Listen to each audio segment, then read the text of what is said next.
Het. I'm the CEO and founder of explorers.com, the only site where you can find local self-storage, availability, prices, and book it instantly. And I am joined by the esteemed Alison Lea-Wilson from the M-SParc board, I believe. Yeah, absolutely. I'm a director of M-SParc, but I'm also the MD of Halen Môn, Anglesey Sea Salt, which is here on the island. Today we're going to be talking through our hats, and honestly, this is a real treat. It's a great way of spending a Friday afternoon, isn't it? It is, yes. So we've got a hat. We have. Would you like to go first? Ooh, I could do, couldn't I? What colour should I go for? Yellow? Do you know I was going to go for yellow? Yeah, okay. So, Anna, this is asking, what has been the best gift? You can answer that. The best gift given to you, or the best gift you've given to someone, or possibly both. Wow. I mean, I could go really sentimental on this and say the best gift I've ever received is my son. Oh, he's lovely. Such an unexpected delight. I never realised what a gift parenthood was, and just the joy that he brings to my day every single day is truly wonderful. Yeah. And yourself? Oh, it is a really hard one, isn't it? But if you're looking for something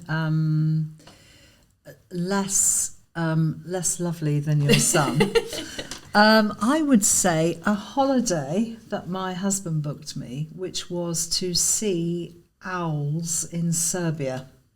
That is very specific. It was very specific. It was based on a book that we both read, where a woman went round the world looking at different owls, and there is a specific village in Serbia which is full of owls, and I mean full. Any particular type of owl? Yes, they are. I'm glad you asked me that, Anna. Short-eared and long-eared owls. And we got there at night, and we woke up in the morning, drew the curtains back, and the trees outside the hotel were full of owls. Amazing. Yeah. I love that. And as you say, it's the thought of you read that book and you went and specifically saw that thing, wasn't it? Yeah. One of my questions, which I would love to ask you, when I went to work as a surveyor in Manchester, I was working there in the week, and I moved into a house share, and as a gift my brother bought me the Halen Môn sea salt and pepper nice. The twin set. Yeah. I loved it, and it felt a real treat. And it crossed my mind, at what point did salt go from being a tub of Saxa in the cupboard that my mum would sprinkle, liberally into vegetables and whatnot, to a gift that you receive when you move into the house? And I was like, that's really down to you and your business. And I mean, that is a great question. When we started in 1996. And we learnt how to make it. We made it very badly, if I'm honest, and it's a lot better now.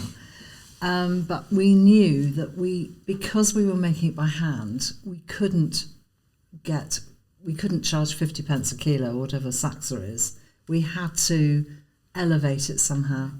We elevated it by its name, by calling it Halen Môn, by rooting it in Wales, because we knew that people really appreciated Welsh food and drink, and they appreciated the people who made it. We elevated it by its actual appearance and its taste. And then we were really, really lucky because we met other people who had already grasped the fact that salt wasn't just a commodity. Mm-hmm. So I went to Japan, and I was staying with our then almost distributor. I was sort of making a relationship with her, and she took me to her Buddhist temple just to give me a sort of flavour of her, really, I suppose. And we sat down, and the head monk, was asking questions. What did I do? And I said, oh, I make sea salt. And he said, in Japanese, you'll be interested to see this then. He didn't know where I was from or anything. and he called to his wife. That was another revelation. I didn't know monks got married, but anyway, they do. And his wife came, and on the tray was some Halen Môn. You're kidding. And so I don't know where they got that from, but honestly, now I'm shivering. Yeah. I shivered then, I tell you. It was incredible. And he said, we use this because we know it's the purest and the best that you can buy. Wow, you must have felt such a sense of achievement in that moment. I mean, I still do. Yeah. You know, if I'm feeling a bit down, I think of that yes, moment. Yeah, well, I think as a business owner, you do have those moments that you reflect on, you don't do. you? You do. They really sort of remind you why you keep doing what you're doing. So what's your moment like that?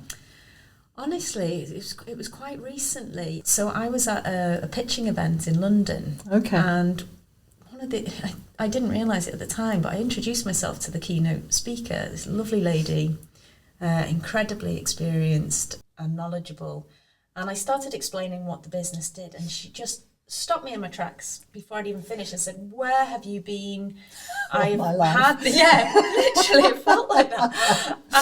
And she just said, "I've had this exact problem of trying to find self-storage, trying to book it. I've been contacting all these different storage operators." She said, "I've got all my son's stuff in the spare room. He's moved out ages ago. I've told him enough's enough. I'm putting in self-storage." But she said, trying to sort it out. And I just said, "Could you just get on stage and do the pitch for me, please? Because that's exactly the kind of thing we need." And then I said, "Well, look, we're obviously a young business. I don't know if we're going to have the right self-storage operator listed in the area where you need it.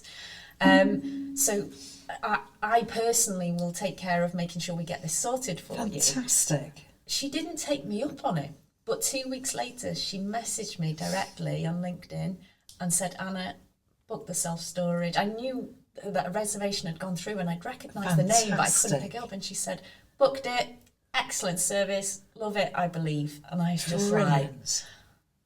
And that still sort of sits with me, because I just think, yes, that's what we're setting out to do, just make people's life easier. Yeah. But the thing with self-storage is, unless you've ever needed it or used it, then it's quite hard to explain that. So, Yeah. Should we move on with I another? think it's your turn.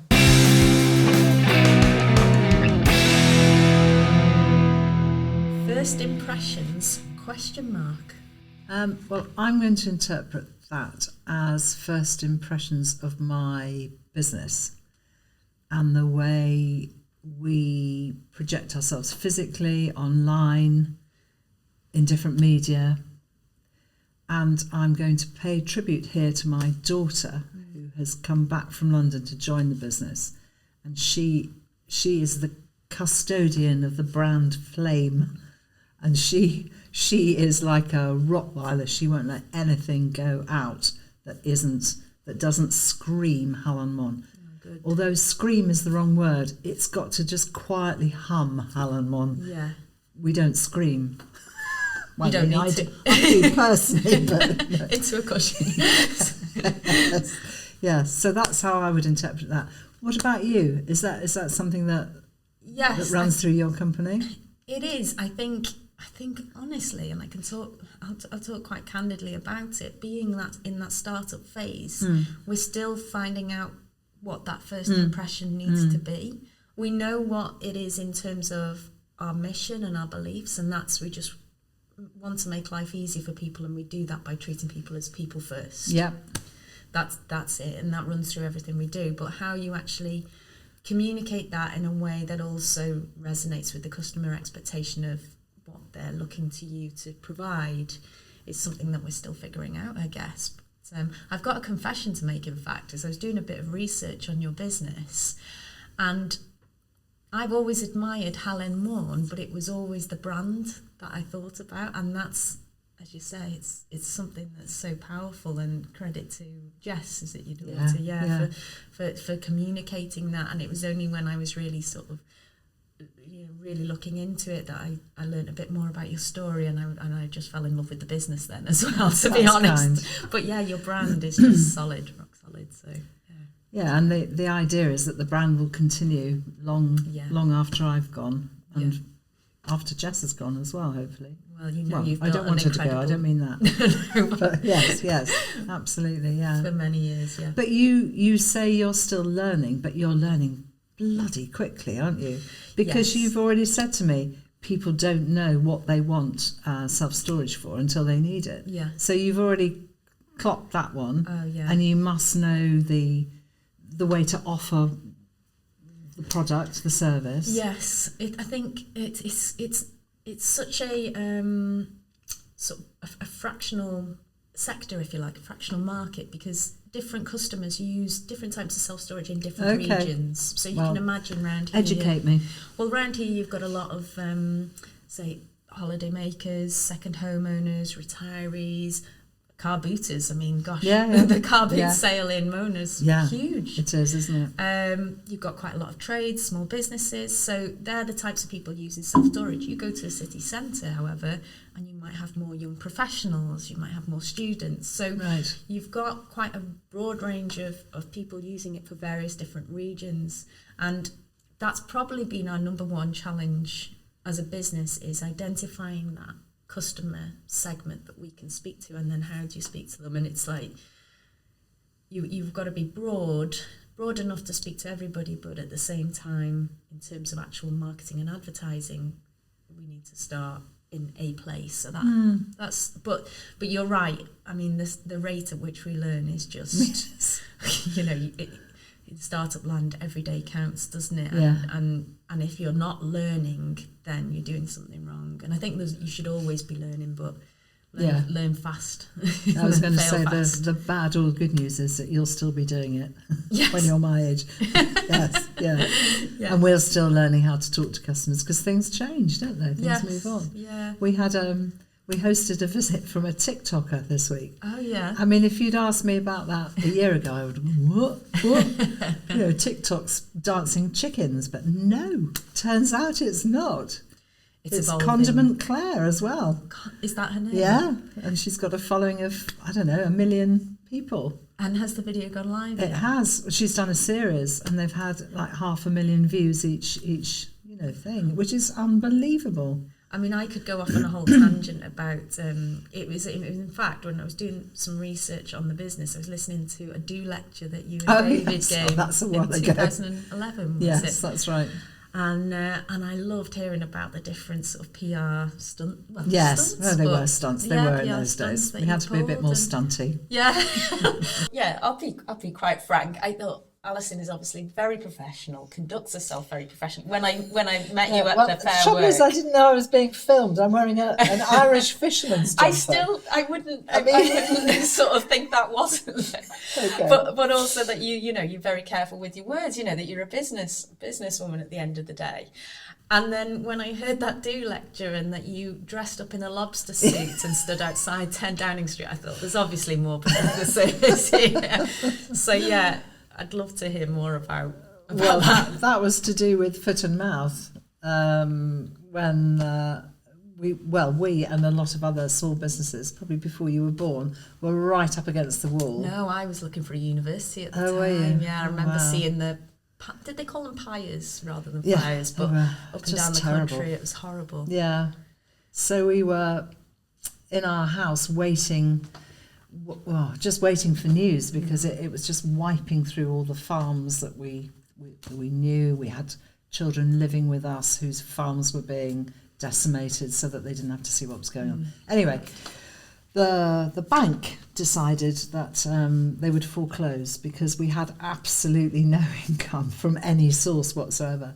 And we said, but there's no point in us putting our business on the market, because it won't, who's going to buy it during this? They said, but put your house on as well, and we'll just see which one goes first. So we thought, no, we're not having this. So yes, I dressed up as a lobster and you just went down to London. Your own hands. And we took a petition down to Yeah, you weren't just loitering outside. No, just as a lobster. No, I don't think they'd let you in nowadays, but they let us in anyway. That's that. I absolutely love that sort of taking matters into your own hands and just. Well, you've got nothing to lose, but you must feel that with your business. Yeah, definitely. And we've done, a few things like that, actually. I mean, it's embarrassing to admit to now, but like when I very dressed first... up as? I'm going to show you the videos after this. I dressed up as a 60-year-old man with a moustache. Okay. Looking for self-storage. And, so this was Why that particular... Because I was trying to... I thought it'd be a good idea. The very first ever pitch I did... God, I can feel myself going red talking about this. The very first pitch I ever did, I thought, I really need to convey the customer problem. The best way to do that is by acting it out. I'm not naturally an actress. So I sat at home and filmed myself dressed up as a man. I borrowed my dad's flat cap, I put a moustache on, and I was sat there reading the paper going... Barbara, shouting upstairs, and then Barbara would shout back, and they played out Barbara? His wife. No, but who played Barbara? Oh, I did as well. Oh my God, you threw your voice upstairs. Oh, well, I edited that bit. Wow, and that is attention to detail. And and so I played out this story of they were having to ring round all these storage operators to find storage, and then I screened it. I thought that would be a good idea to screen it mid-pitch, but yeah, I didn't do that again. But I still, it's still the sort of random thing that I think it's brilliant. Do if I thought I could get away with it. So. Absolutely, that sounds good.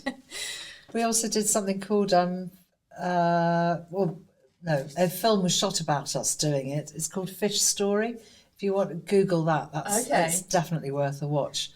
When we had the Zoo More, we came up with the idea of, I think it was my idea, my husband thinks it was his, but of inviting people with fishy names to come to the zoo and receive an example of their fishy name. So Mr. and Mrs. Salmon did very well. Mr. Winkle did less well, to be fair.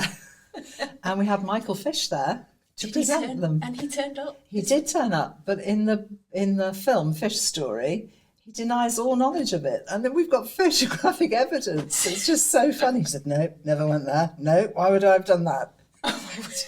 Well, you were, Michael. Yeah.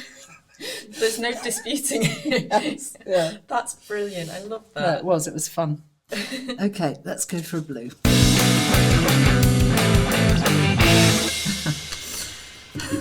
What animal would you be? What animal closely resembles a 60-year-old man with a moustache? If I could be any animal, I'd be a bird, which isn't really an animal, it's a bird.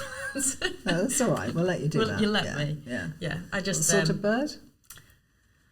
Pretty one? I like a wren. A wren. Yeah. I like wrens. They're quite noisy, aren't they? They are noisy. Yeah, they love life, don't they? They do love life, and that's very much me. And just having that freedom, and they just seem very happy. So yeah. What would you do about the cats, though? Well, just keep out of the way, generally. I'd hope that I'd be a fairly smart wren. Rent some self-storage and pop yourself in there. I love that. Always on. Yeah, how can I turn this into a self-storage? Yeah. Keep out of the way. What about yourself? It's got to be something sea-related. Well, they're a bit slimy, aren't they? That's the only problem. Could I be a penguin? Do you let me be a penguin? Yeah, you can be whatever you like. Okay. My middle son's favourite are penguins. He loves penguins. They're quite inelegant on land, but they really come into their own on the sea. Okay. And do you like the sea as well? I do like the sea, yeah. Okay. What advice would you give to your younger self? I think I would say relax, strap in and enjoy the ride, because I've been really, really lucky running different businesses and visiting different countries, and sometimes I have found it a bit overwhelming, especially bringing up children as well. But what's the worst thing that can happen, really? You've just got to be very clear about where you want to end up and just go for it like that. And would you say that there were times that you didn't particularly enjoy the ride, or was it just that you Yes. weren't aware of it? No, sometimes I really didn't. Sometimes, foot and mouth is a very good example. I found that really hard.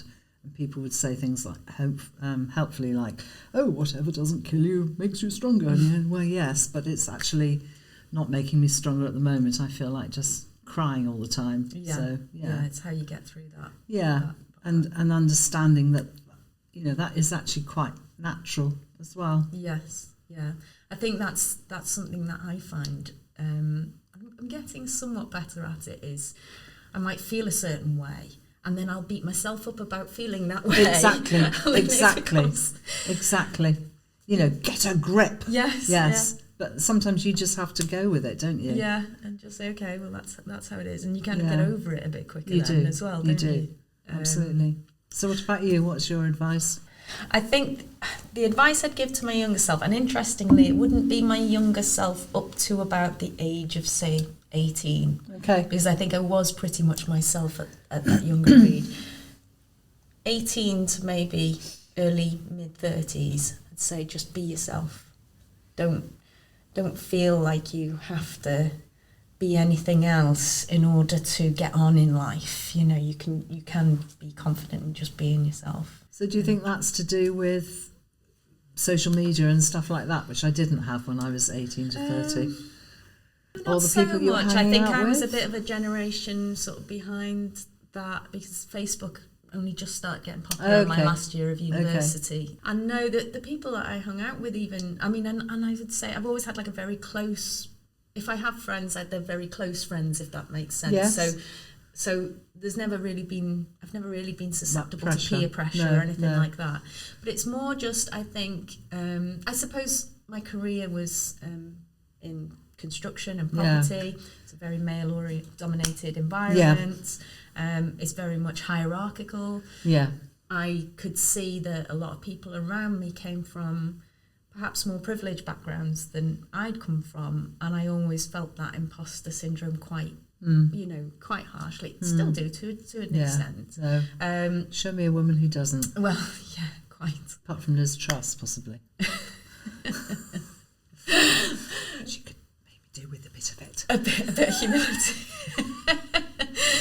But so I think there was just an acute sense of that, and also I was an absolute bugger for trying to please men, if I'm honest. Yeah. So I had boyfriends, and we just Yeah, we learnt that from our mothers, haven't we? Well, yeah.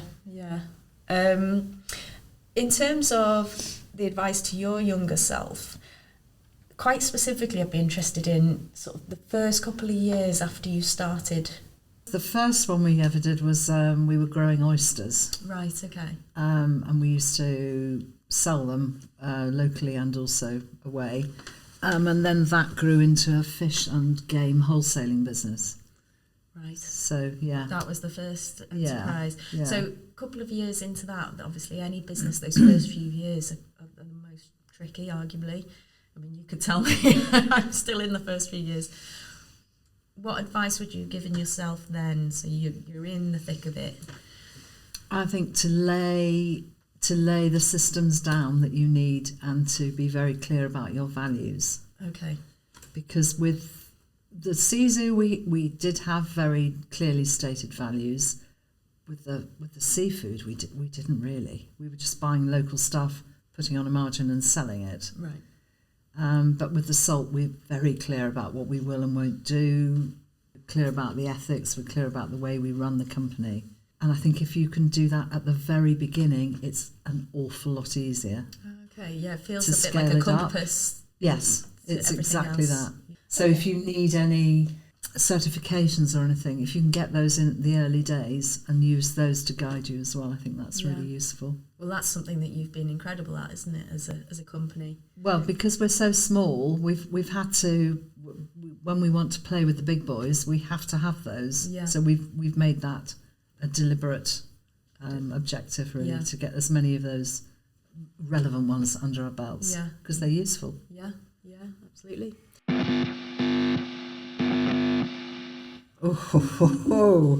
Work-life balance, question mark.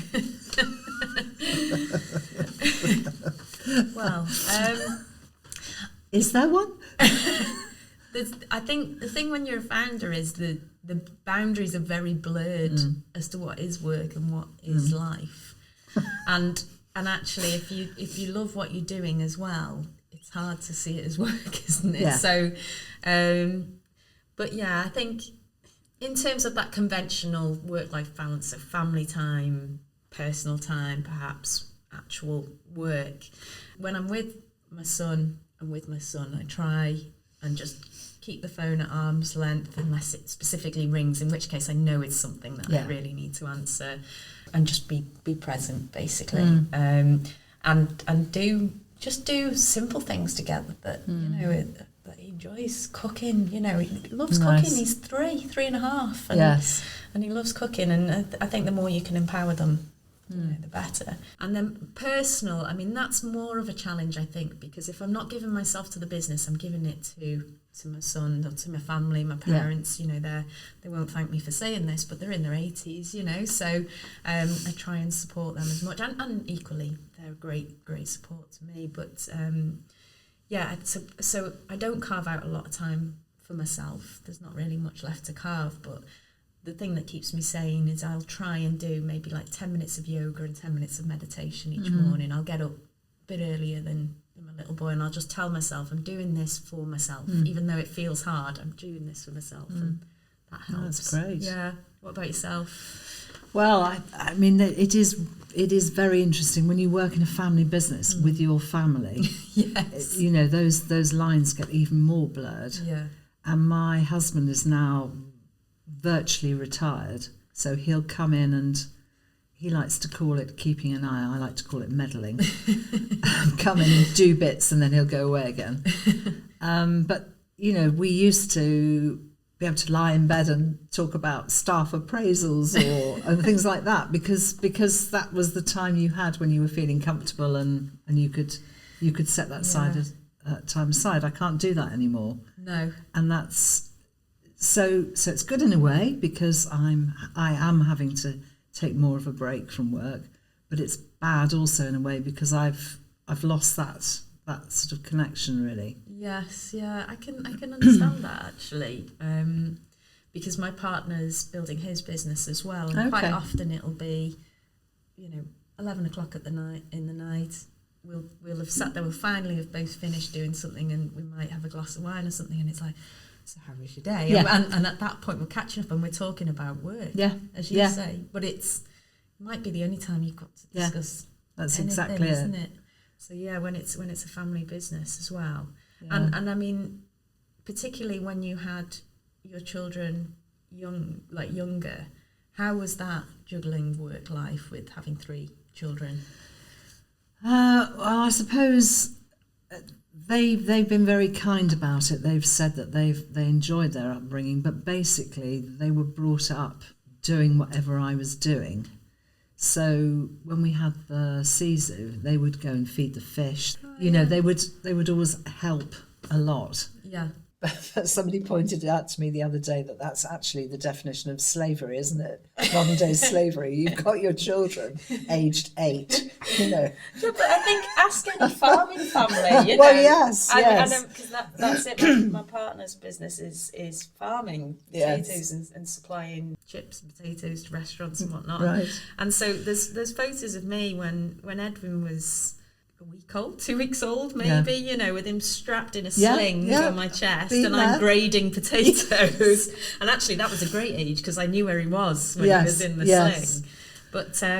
But yeah, and even now, he's up the yard. And in fact, I bought some high-vis wear for him the other day because I thought it's ridiculous. You have building sites and these dangerous places, and everyone wears high vis, and yet you send a 3-year-old up the yard with his dad, and he's not got high vis on. And I know the textbook says, they just shouldn't be there. Well, they are, aren't they? That's not how. No. That's not how farming communities work. No. And whatnot. And, no. But I think they probably learned a lot from it. Oh, I think they did, and they did enjoy it. Yeah. Very much so. Yeah, and they all work in the business now, so it can't be that bad, can it? Yeah, it's not as if it was an accountancy business or something. It sounds like it was quite fun. Sharpening pencils or something.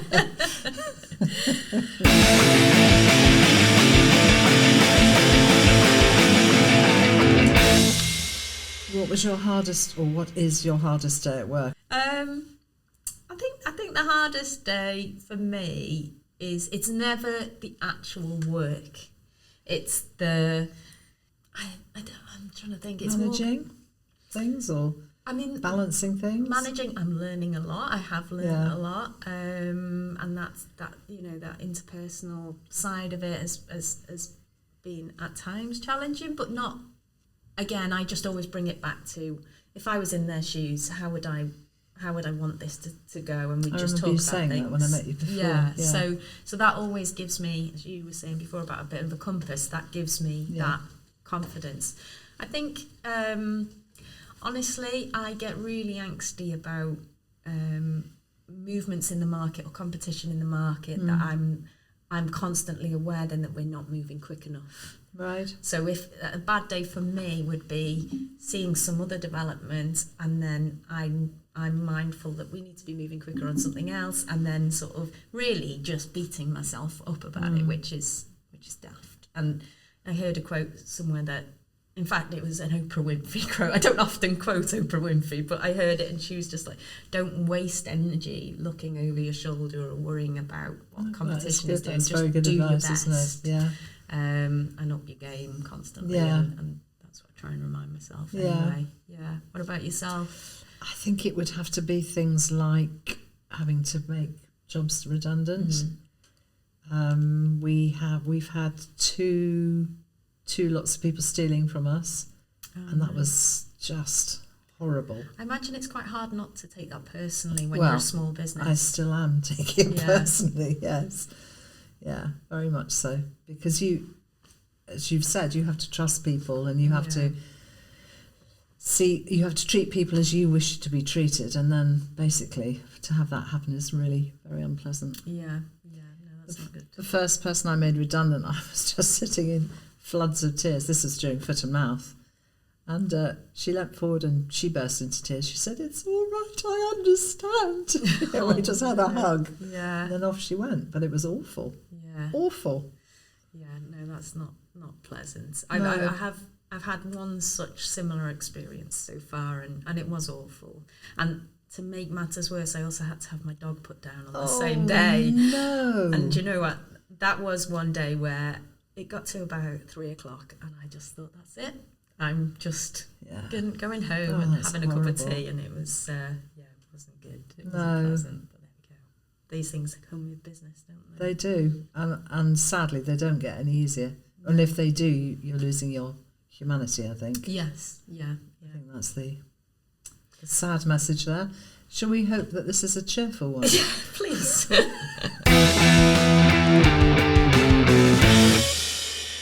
This is a good one. Best day at work. Best day. I think it's been. Can I have more than one? Yeah. Do you think? Because I can't. I think we can make our own rules. I can't rank them really. When I had my daughter, it happened to coincide with a whole company party. We used to have parties at the Sea Zoo in the summer to thank all the summer staff before they went back to university. I wasn't there, but it sounded like the best day.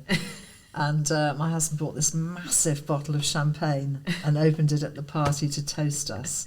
And then he came in the next day to the maternity ward, and there was like a thimbleful at the bottom of the bottle for the baby, for me. of course.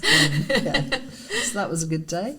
Getting the protected food status for our salt, that was a very good day. Was that quite a long process? Yeah, it was. But that's fantastic, because that's enshrined in law now. So that's a wonderful thing. B Corp was another wonderful thing. Yeah, all those moments of achievement. Yeah, absolutely. I think when you reflect on those, you do see them as sort of big milestones, don't you? Yes. Yeah. But probably like me, you think, right, okay, what's the next one? Honestly, don't. It's like you've read It's my awful, mind. isn't it? I know, we do. We have these wins, and again, being a startup, almost every day there's like a little win or something. Absolutely. Literally the other week, my colleague said, "God, do you remember when we said that if we had this many storage operators in a month, we'd have been pleased, and now we've got them in a week. And I was like, I know, and like we've got a gong in the office, a little mini gong. Oh, brilliant! We've got a Zen garden. I won't even go into that little story in the fume cupboard because we're in a lab, and we've got a gong. So when there's a wind, we hit the gong. But one day that stands out in my mind was when we first launched. We soon realised that the tech that we had, it had been built offshore. It was fine to get us going, but actually it needed to be rebuilt. And basically, the sooner we did it, the better. So that was like almost day number one. And so as we came to the end of that, we couldn't bring ourselves to call it version 1, so we called it version 0.9. And then as a team, we decided that we were going to have a Viking burial for the code of version 0.9. So on that particular day that we'd migrated over to version 1, that had all gone smoothly. The whole team came in office because we were hybrid, so developers quite often would be working from home, but we had the whole team in office. And it also happened to be a really busy day, so we had storage operators contacting us, we had a couple of sales come through, and we were like, oh, this is fantastic. And then I was like, right, we've said we're going to go and have this Viking burial. So at midday, we all trundled off down to Menai Bridge. Brilliant. And wrote a little farewell note and laid it on a piece of wood and set fire to it and set it off down the Menai Straits, and then came back and had pizza. Fantastic. And, it was just such good spirits and good fun, yeah. When we moved into our new salt coat, we had this big production hall, and before we kitted it out, we had our Christmas lunch in there. Oh, nice. And that was a nice thing. Yeah. We had jugglers and things, and a lovely sit-down meal. So how many is in your business then? Well, it's around 22 at the moment, so it's not a huge number. No. In fact, how many do you employ? We're about 4 now, so very small really, but I imagine, like, even though, like, but for a business of your, like, reach and sort of recognition, to think that it's 22 people, that's incredible. But I imagine when you get them all in a room, well, it must be. It must be quite satisfying when you're all together as well. Yeah, it's really nice. Good. Until next time, it's been lovely speaking to you. And you. Thanks very much. Diolch yn fawr.